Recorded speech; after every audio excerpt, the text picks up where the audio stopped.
عبد گنهکاره دلش بیقراره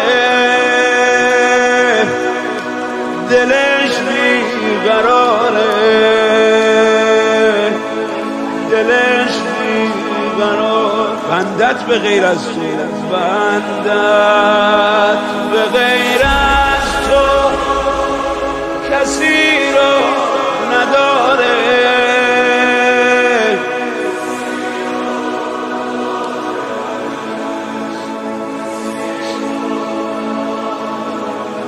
خدایا از بس که مهربونی تو دلیل این عشقامو میدونی تو میدونی تو میدونی اون داره میشه تباه خدایا ببخش خدایا ببخش خدایا ببخش خستم از بار گناه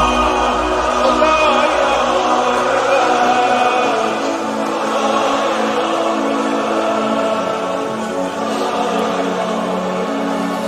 هر بار صدات کردم به دادم رسیدی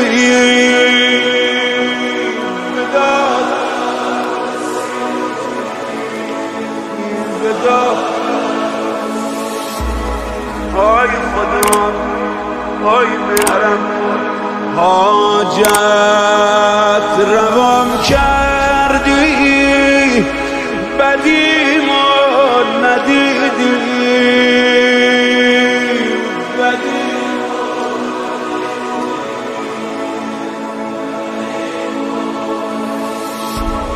به این عبد بی مقدار و ناقابل نظر کن جان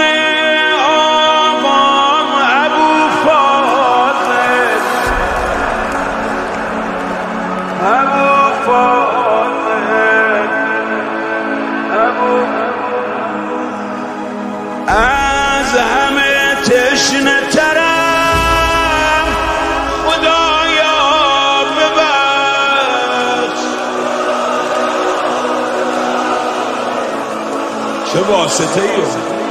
جان سقای حرم